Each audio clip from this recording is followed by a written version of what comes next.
mesdames et messieurs, nous sommes très heureux de vous savoir nombreux en train de suivre votre magazine. Aujourd'hui, nous recevons pour vous Maître Jean Bosco Badibanga, qui est le coordonnateur national de l'association sans but lucratif AJD, avec qui nous allons prendre un très bon moment ensemble avec vous. Et nous allons savoir ce qu'ils sont en train de faire, ce qu'ils sont en train de mener comme lutte dans la société congolaise pour le bien-être de la population et également accompagner le gouvernement dans différentes missions et différentes charges. Maître Jean Bosco, bonjour. Bonjour, cher ami James Nobel. Merci d'avoir accepté notre invitation.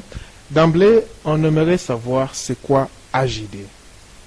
Merci de ces privilèges que vous nous accordez aujourd'hui, cet espace qui nous permet de pouvoir exprimer nos différentes actions que nous sommes en train de réaliser essentiellement dans les milieux des jeunes. Et nous sommes une organisation civile des droits de l'homme et de développement créée au regard du droit positif congolais dénommé Action pour la justice et le développement, AJD ainsi. L'AJD a pour vocation traditionnelle de lutter pour la justice à tous les niveaux de la vie publique, tout en aidant les communautés vulnérables et en envisageant, en planifiant rigoureusement pour elles des activités qui tendent à leur développement durable. Voilà sommairement ce que vous pouvez retenir des missions régaliennes que nous avons confiées traditionnellement et statutairement à notre organisation. Et exactement sur terrain, vous avez combien d'années en train d'œuvrer pour ça? L'AJD est créée dans la ville de Lubumbashi, en République du Congo, depuis l'année 2007. Et de 2007 à 2019, au jour d'aujourd'hui, nous comptons pratiquement 12 ans d'existence. Donc ce n'est pas peu, ce n'est pas 12 ans de laxisme, ce n'est pas 12 ans d'inactivité, c'est 12 ans de travail, 12 ans laborieux, 12 ans de dur labeur et 12 ans d'expérience. Voilà, mesdames et messieurs, vous comprenez que nous sommes en face d'une association qui a beaucoup plus de l'expérience dans ce domaine.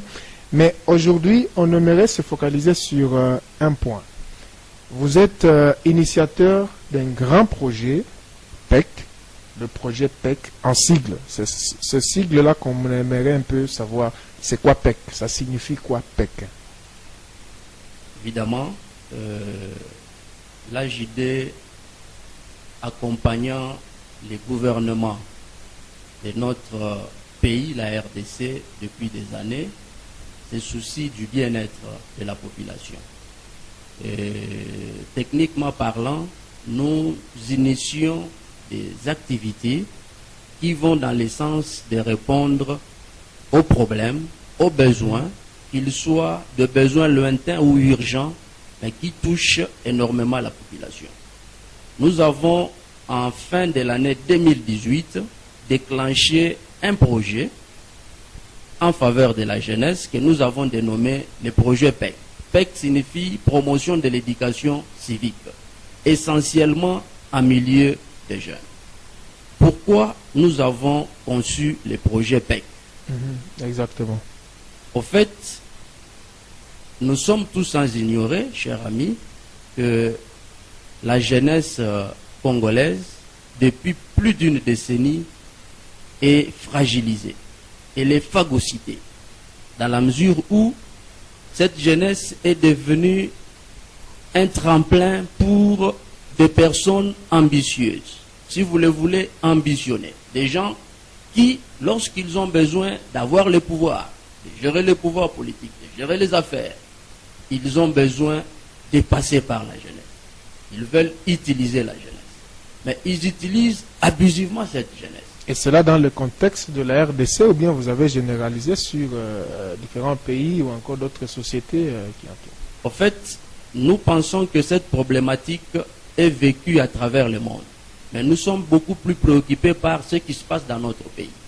Vous comprendrez que du point de vue territorial, donc par rapport à l'espace, le projet PEC est limité à travers les différentes frontières de la République. Donc nous n'allons pas au-delà du pays.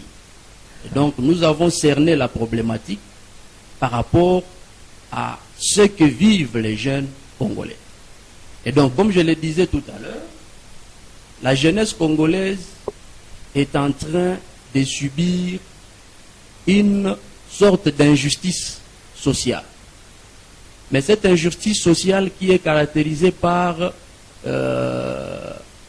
une utilisation abusive de cette jeunesse. Il y a des gens qui, pour accéder au pouvoir, doivent passer par la jeunesse. Ils doivent utiliser cette jeunesse pour battre la campagne. Ils doivent utiliser cette jeunesse pour mener des activités qui permettent à les propulser.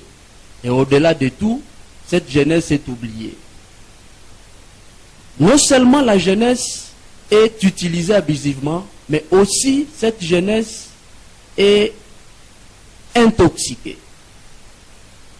On utilise cette jeunesse pour se faire la guerre entre elles. Et ça nous préoccupe sensiblement. Nous pensons qu'au jour d'aujourd'hui, la jeunesse ne devait pas être là pour se faire la guerre contre elle-même. Exactement. Nous sommes en train de vivre la guerre du tribalisme dans ce pays. Nous sommes en train de vivre la guerre du non-vouloir vivre ensemble dans ces pays. Et c'est cette haine, cette rancœur qu'on inocule dans les cœurs des jeunes et on ne leur permet pas de vivre de façon pacifique, si vous le voulez, avec d'autres jeunes. Nous avons interrogé, au terme évidemment de notre projet, certains jeunes. Une minute avant peut-être d'en arriver là. Oui. Lorsque vous avez présenté le projet en soi, comment ce projet a été accueilli d'abord par les jeunes eux-mêmes? Parce que si on voit cette région ici du Katanga, c'est la région qui a une histoire par rapport à la cohabitation même entre jeunes de différentes tribus, différentes régions.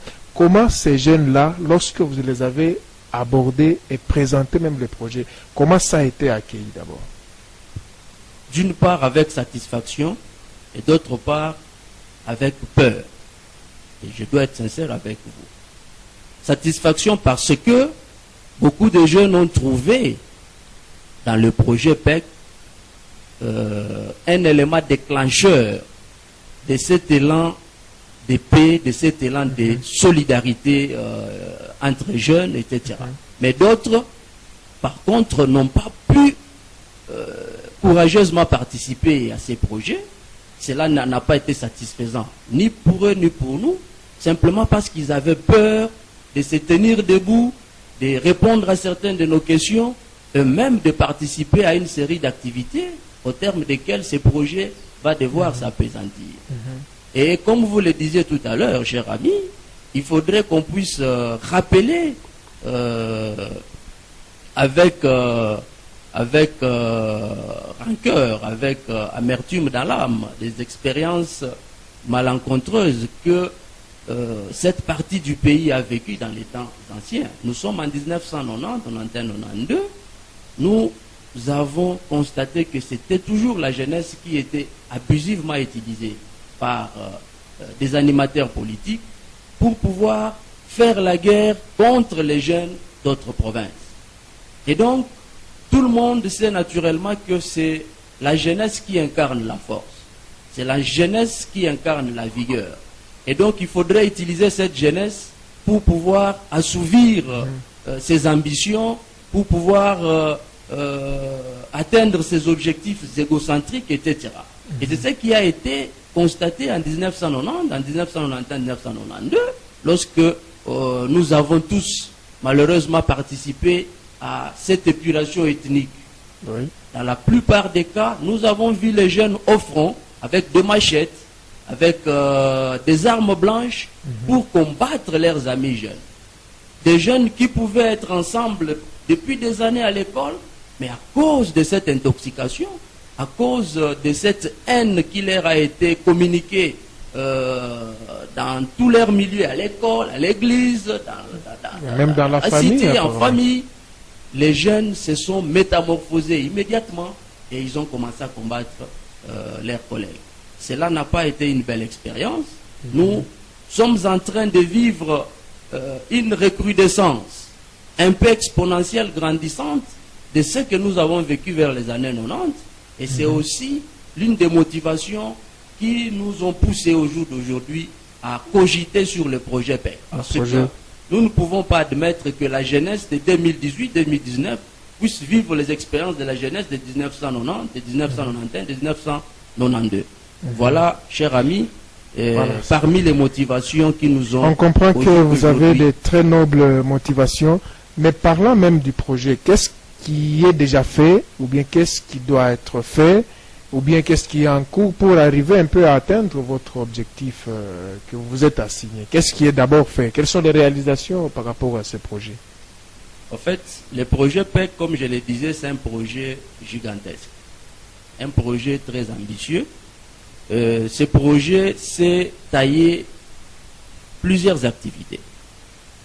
Les unes devaient être menées au labo parce que il fallait prendre énormément du temps pour réfléchir sur les outils de sensibilisation avec l'approche IEC, donc information, éducation, communication, pour toucher sensiblement toutes les couches de la jeunesse. Rassurez-vous que notre approche va dans le sens de pouvoir toucher les communautés diversifiées de jeunes. Nous aimerions, à travers ces projets, et c'est l'un des objectifs que je suis en train de frôler, que les jeunes Katangais, par exemple, là où ils vivent, qu'ils ne se sentent pas menacés. Donc, je disais que nous avons conçu plusieurs activités au terme du projet PEC. Étant donné que notre souci, le plus primordial, c'est celui de mettre les jeunes ensemble. Peu importe leur provenance, peu importe leurs origines. Parce que ce qui nous importe ici, c'est de dire à la jeunesse congolaise, elle n'a pas de couleur, elle n'a pas d'origine, elle est simplement congolaise.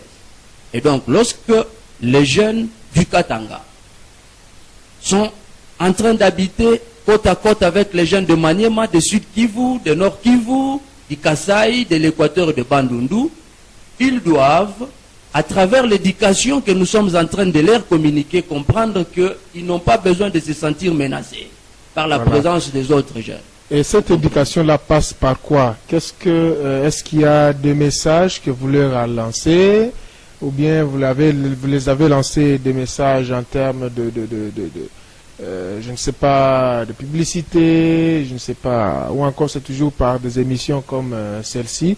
Comment vous avez organisé un peu ce genre d'éducation et d'information? C'est une question vraiment pertinente. En fait, nous parlons de la promotion de l'éducation civique en milieu des jeunes. Et lorsqu'on fait une promotion, tous les canaux communicationnels sont plausibles et ils sont permis.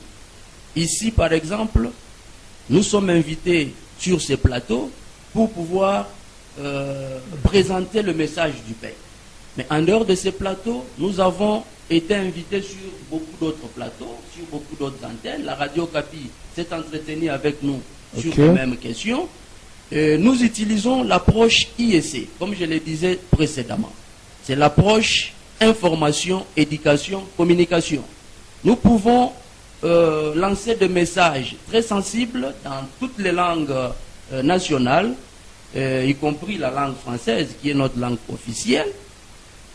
Ces messages peuvent être imprimés sur calico, sur bâche, sur des affiches de n'importe quelle dimension, pourvu que nous puissions atteindre sensiblement toutes les couches de la jeunesse. Mais nous savons également que cette jeunesse est d'une manière ou d'une autre structurée. Voilà. Il y a des jeunes qui sont encadrés par des églises, il y a des jeunes qui sont encadrés par des groupes de pression politique, par des familles politiques, il y a des jeunes qui sont écoliers, il y a des jeunes qui sont étudiants.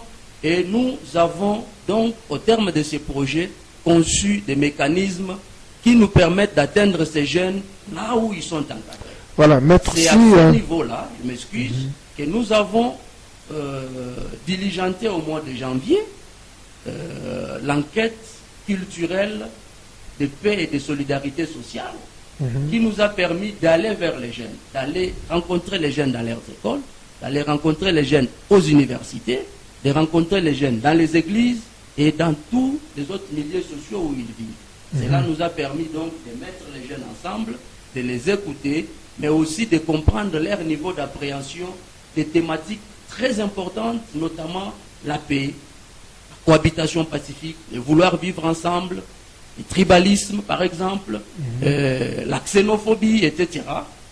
Au terme de cette enquête, nous avons reçu différentes informations, différentes données qui nous ont permis de comprendre quel est le niveau d'appréhension de la jeunesse congolaise, essentiellement la jeunesse katangaise, parce que cette étude a été menée à Califourchon entre la ville de Lubumbashi et la ville de Kolwezi. Et donc, nous avons reçu pas mal d'informations que nous devrions couler incessamment dans un rapport pour bien faire l'atelier de restitution. Voilà. Je rappelle à nos amis téléspectateurs que nous recevons Maître Jean Bosco Badibanga. Lui est le coordonnateur national de l'association, bien sûr, Assemblée lucrative, AJD, Action pour la justice et le développement. Et nous parlons sur un très grand projet. J'espère que beaucoup ont suivi l'action de cette ONG sur terrain à travers cette enquête qu'on venait de nous parler. Parlons un peu de l'enquête. Est-ce que les cibles ou bien les jeunes qui ont été touchés par cette enquête ont pu donner le sens d'intérêt ou encore il y avait peut-être restriction par rapport à leur manière de donner de réponses ou bien de s'exprimer? Est-ce qu'ils se sont-ils sentis à l'aise en répondant à vos questions? Oui, cela fait partie des éléments pondérateurs que nous pouvons ici analyser en termes de contraintes, de difficultés que nos différents enquêteurs ont rencontrées sur le terrain.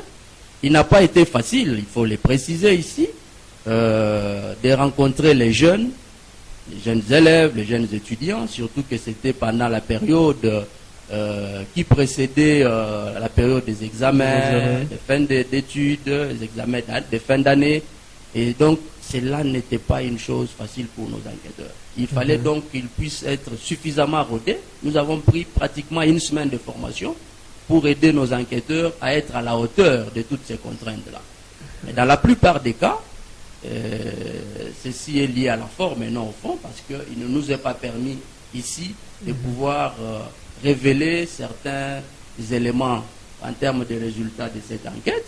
Le moment viendra à travers l'atelier de restitution qui sera d'ailleurs l'espace officiel au terme duquel nous allons devoir lancer officiellement les rapports du projet PEC. Mais ici, il faut préciser que dans la plupart des cas, plus ou moins 55% des jeunes ont été à la hauteur de comprendre les différents concepts de ces monitorings culturels. Et nous avons été émerveillés par les réponses des uns et des autres. Et nous avons donc compris que la jeunesse est comme nous préoccupée de son avenir. Voilà. Nous devons ici ressasser une chose, c'est que nous ne pouvons pas parler du développement de ces pays dans 5 ans, dans 10 ans, dans 20 ans, si nous écartons la participation de la jeunesse. Si nous passons outre à l'engagement de la jeunesse. Et donc, si nous ne voulons pas écouter la jeunesse, écouter l'opinion de la jeunesse au jour d'aujourd'hui, nous ne pouvons pas prétendre demain à mener un certain élan de développement, d'épanouissement de ce pays, à quelque niveau que ce soit. Et donc, il est important, et c'est un appel pathétique que je lance à l'endroit de tous les gouvernants à travers la République et ceux qui sont avec nous en province. Et c'était peut-être une autre question. Est-ce que vous êtes accompagné dans cette démarche-là? Le gouvernement et les institutions vous appuient, vous accompagnent dans ça? Évidemment. Comme j'étais en train de vous le dire, cette activité, ces projets devaient se fortifier à travers 2 temps ou 2 périodes. Il y a une période suffisamment longue que nous avons prise pour faire un travail de labo. Ça signifie concevoir des outils, engager les artistes locaux pour construire une architecture culturelle qui devait être à un moment donné présentée en termes des chansons, des portfolios, des clips avec des messages de sensibilisation, ainsi de suite. Cela nous a pris vraiment du temps pour pouvoir commencer à terminer cette étape de labo. Alors, après l'étape de labo, nous avons lancé la première étape publique. Ça signifie, nous avons lancé les enquêteurs sur le terrain, mais lorsque une étude, une enquête est menée, comme vous le savez, il y a des règles, il y a des protocoles qui doivent être respectés. C'est notamment la discrétion par rapport à la publication des données, ainsi de suite. Mais cela ne nous a pas empêché, en amont, tout comme au jour d'aujourd'hui en aval, de rencontrer déjà certaines autorités et de leur faire savoir les biens fondés du projet PEC, la ratio legis du projet PEC. Beaucoup d'autorités sont déjà saisies sur cette question, notamment les ministres provinciaux en charge de la jeunesse, le chef de division provinciale en charge de la jeunesse, beaucoup des structures sociales d'encadrement de la jeunesse ont été visitées et ils en savent quelque chose.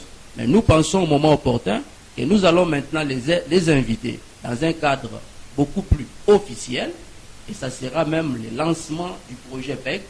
Cette fois-là,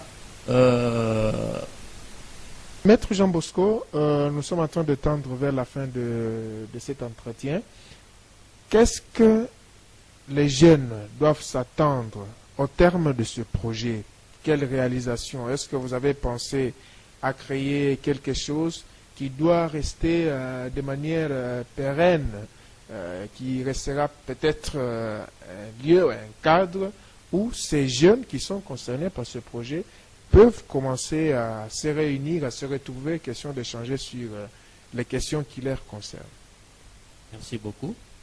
Ceci est également une question très pertinente et c'est ici l'occasion de préciser que le projet PEC n'a pas voulu juste lancer les activités de promotion, sensibiliser la jeunesse et finalement abandonner cette jeunesse en suspense, mais elle s'est également préoccupée sur les aboutissants. Et quand je parle des aboutissants, je fais allusion à la création d'un réseau SOS Jeunes. Ceci est une activité cruciale qui met un accent particulier sur l'encadrement même de la jeunesse. Parce que nous avons pensé que sensibiliser la jeunesse de façon éparse, cette jeunesse qui est évaluée au jour d'aujourd'hui à plus de 60% dans la province du Haut-Katanga où nous nous retrouvons, et elle ne pouvait pas suffisamment se sentir encadrée uniquement par les messages de sensibilisation. Nous avons donc voulu adopter l'approche d'appropriation du projet PEC par la jeunesse. Okay. C'est la raison pour laquelle nous avons créé, au terme de ce projet, les réseaux SOS Jeunes. C'est un espace très important, un rendez-vous, un carrefour qui permettent à tous les jeunes recrutés, qui ont également émis leur vœu de participer au projet PEC, de se retrouver et d'échanger des expériences, de se retrouver et d'apprendre ensemble à travers des séances de formation sur la paix, sur la solidarité, sur la cohabitation pacifique, mais aussi et surtout sur l'entrepreneuriat, pourquoi pas. Parce que un des objectifs importants de ces projets était également de permettre aux jeunes de synchroniser, si vous le voulez, de fédérer leurs compétences multiculturelles juvéniles dans l'option de les aider à aller tout droit vers leur développement, qui est le développement de la RDC. Okay. Et donc nous pensons que cet objectif ne peut être atteint qu'à travers un système de réseautage.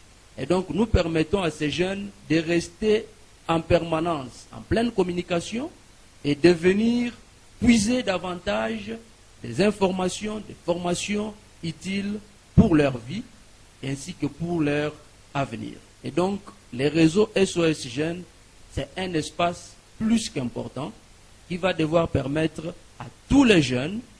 Nous avons voulu d'abord commencer par le recrutement de plus ou moins 150 jeunes dans la ville de Lubumbashi et 100 jeunes dans la ville de Kolwezi. Et nous avons pensé que ces 150 de Lubumbashi et ces 100 jeunes de Kolwezi sont des jeunes leaders. Okay. Nous allons leur inculquer des procédures, nous allons leur inculquer des méthodologies, des techniques qui vont leur permettre d'appréhender sensiblement les notions d'éducation civique. À leur tour, ils vont devoir drainer d'autres jeunes derrière eux. C'est la raison pour laquelle nous les appelons les jeunes leaders. Okay. Un jeune leader, c'est celui qui est capable de fédérer une idée, de communiquer facilement avec d'autres jeunes et de les amener à adhérer à une philosophie. Et donc, nous avons mis en place une philosophie pour les jeunes et nous pensons que ces jeunes qui seront formés, ces jeunes qui seront sensibilisés, ces jeunes qui seront recrutés comme des précurseurs, comme des pionniers, seront à même à leur tour de drainer d'autres jeunes. Vous comprendrez donc que c'est un projet qui naît au jour d'aujourd'hui comme un petit grain de sénévé, mais qui a une vision beaucoup plus lointaine, au-delà des frontières, de pouvoir drainer toute la jeunesse congolaise. Parce que c'est une philosophie très, très importante. Nous avons la bénédiction au jour d'aujourd'hui d'avoir un président de la République qui met un accent particulier sur la jeunesse dans son programme de société. Et donc nous pensons que les projets PEC en amont étaient déjà en train d'annoncer comme un signe messianique l'arrivée d'une autorité politique qui devait aller dans le sens d'amener la jeunesse à une certaine dignité, d'amener la jeunesse à une certaine décolonisation politique et comme je vous l'ai dit précédemment, à une unité, à une solidarisation. Nous pensons qu'à travers le projet PEC, les jeunes dûment sensibilisés, les jeunes dûment formés vont devoir être des jeunes solidaires, ils vont devoir être des jeunes aimables, ils vont devoir être des jeunes motivés à pouvoir vivre de façon sereine, de façon tranquille, de façon pacifique avec tous les autres jeunes sans considération d'origine, de religion, de langue, ni de quoi que ce soit. Voilà, on va considérer ces propos comme votre conclusion, à moins que vous ayez un autre message à lancer à cette catégorie de la population. En termes de derniers mots, je me dois de vous dire merci, cher ami, de m'avoir reçu sur ce plateau. Et je pense que ce n'est pas la première ni la dernière fois que l'AJD, à travers son représentant légal, va devoir recevoir encore d'autres invitations. Oui. Je dois ici, en termes de conclusion, préciser une chose, c'est que il est temps pour la jeunesse de se réveiller. Il est temps pour la jeunesse de travailler pour sa dignité. Il est temps pour la jeunesse d'arrêter d'être instrumentalisée, d'arrêter d'être abusivement utilisée par des personnes qui n'ont pour objectif que d'assouvir leurs intérêts égocentriques. La jeunesse ne devrait pas, au jour d'aujourd'hui, se réduire, se ravaler à une jeunesse traînée qui n'a à servir qu'au tambour battant, qu'à faire des chantages dans les rues de la société pour le bien des autres. Il est temps au jour d'aujourd'hui que la jeunesse ouvre ses yeux et qu'elle réalise qu'est-ce qu'elle pourra être dans 10 ans, dans 15 ans, dans 20 ans. Une jeunesse capable d'apporter un souffle du changement au pays, une jeunesse capable d'apporter développement au pays, ou une jeunesse simplement susceptible de servir de tremplin, de marchepied pour les autres. Voilà le message que nous avons apporté aujourd'hui et maintenant. Une fois de plus, merci Maître Jean Bosco d'avoir disponibilisé votre temps Merci. Ça a été pour nous un honneur de vous recevoir. Merci également à vous tous qui étaient là pour nous suivre. C'était votre magazine, un magazine très spécial. Merci aux responsables de la chaîne pour cet espace qui nous a été donné pour pouvoir vous donner tout ce qui concerne le projet PEC. Merci à Bazi Banza qui nous a réalisé. Une fois de plus, à la prochaine.